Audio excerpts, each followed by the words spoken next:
no need for that. Listen, I can tell you right now, being the most complained cop, getting illegal firearms, I've deployed strikes. I've been involved in numerous force cases, and I take ownership of it because it was necessary. But never did I ever need to utilize a stomp on someone's head, especially when they're in handcuffs. To me, that was so egregious. And we never heard of an actual investigation.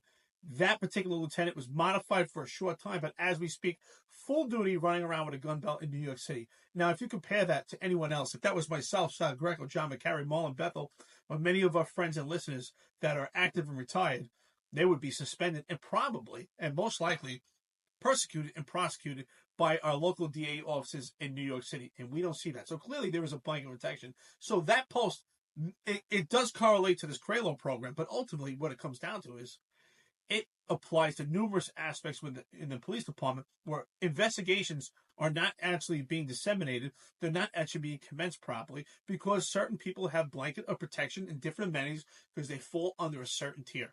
I love the way you always break it down with the 3 tiers. Only thing is the nepotism in tier 1 is nepotism and cronyism. Because nepotism would be, oh, that's the second cousin, first cousin. But cronyism is anybody, they just say, I like Joe. Joe's my guy. Therefore, Joe can do whatever he wants, which is what we're seeing. Because I'm also going to go back to the press conference. Later on in this press conference that I showed you the little clip of the perception management, Eric Adams is asked about the NYPD budget, which is completely blown. His answer is because they had to change so he says they changed the law. Remember the protest? He says, due to protest, which that's how the cost went up high, that's why we need more money. And I don't care what we spend, public safety is number 1. What he's trying to hide, Eric, is the fact of what you mentioned also prior.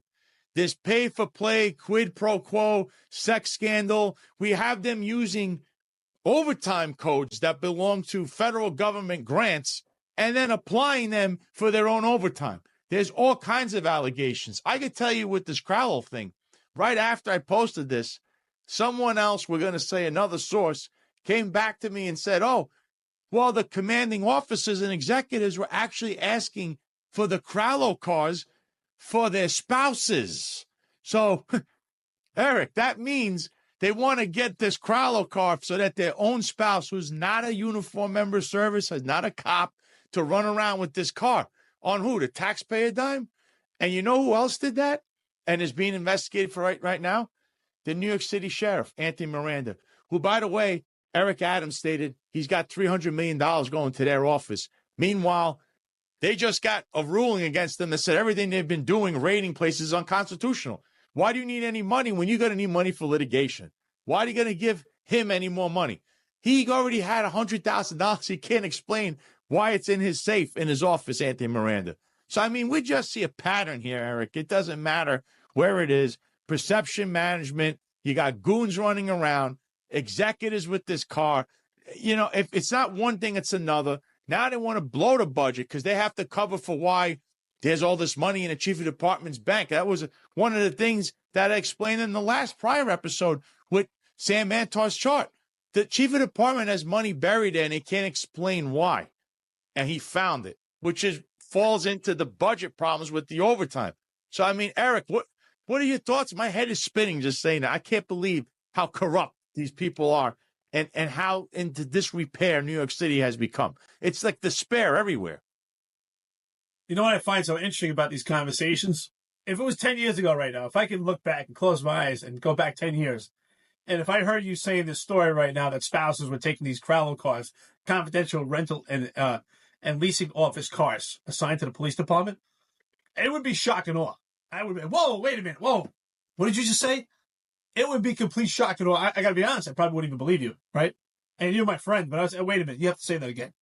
But what's crazy about now with this administration, it's almost like business as usual. You can bring up, we can talk. It's like tomorrow morning, I'm going to talk to you. I'm going to talk to John. I'll talk to Marlon. And be like, hey, you heard what happened within the police department? All right, here we go. What do you got? And it's just going to be like roll off our shoulders, business as usual. I mean, just think about it. We got a laundry list of appearance of impropriety and potential probes of corruption right now that we've actually become desensitized to it, where it's become normalized that there's potential corruption in the police department, which I'm shocked right now that I speak to cops right now and they're like, I'm kind of confused at what's going on. I mean, what are you confused? You see what's going on. You see the appearance of impropriety. We've been reporting on it. What's not to believe? I mean, unfortunately, this has become the theme of this administration, especially with the police department, criminal enterprise. And it seems like every opportunity, a rental car, and what opportunity is that? Potential racketeering, anywhere they could have their hand in the cookie jar, it's there. So at some point, I mean, everyone deserves due process, but you know what? I mean, you throw enough darts, it's going to stick. I can't say any better. I don't know what to say other than, I can't believe that it's almost as if, like you said, if this was a few years ago, I'd say, what are you talking about? And now it's like, what else could be going on here? What? Wait a minute. What? They want to do what? The CRALO card, the Lincoln Navigators? They want to give it to their spouses? Because that's exactly what I was told.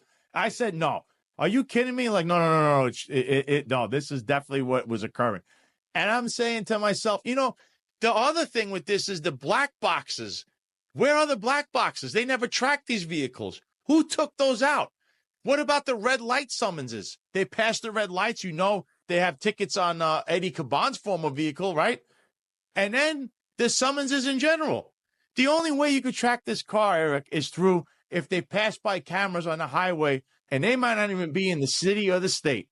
That's how you know where the CRALO cars are. This is insane to me because years back when I was an anti-crime sergeant and a special operations lieutenant, I would utilize the CRALO program because I would get cars that don't have a light package. What I mean by light package, active retired NYPD knows, other law enforcement. For anyone here who's not a police officer, light package, it's the sirens and all the stuff that makes noise. Be just a regular car. And I would utilize it for operations. Maybe there was a drug operation or I got information, someone's selling guns. So where my cops could just drive around like regular citizens and not be actually noticed. We had a problem years ago on the Lower East Side where we had if you remember, a problem with hate crimes where Asians were being attacked. So we got ourselves a little Prius. So we would drive around the Prius, no light package at all, just to try to blend in to stop these hate crimes. And we would utilize the CRALO program. But I remember all the paperwork and the loopholes that I had to go through to actually get a car. And I needed it for a legit reason, to stop crime. I mean, now you're going to get up, hey, listen, my wife wants to go out with her friends. I mean, this is crazy. This is insane. And you know what's sad about this? Who's running this operation? It's all by the upper echelon right now. So some low-level lieutenant like I was, right? And I'm not knocking by saying low-level lieutenant, but in comparison to the upper echelon, who may be running an operation and want to stop some crime pattern, is probably not going to get the car right now because of this appearance of impropriety. Thanks for watching this short clip from the Sal Greco Show. If you want to watch the full episode, you can click the link below. You can subscribe, share, and like any of the previous episodes and watch the full length of them on the Finance Unfiltered channel at the link below. See you there.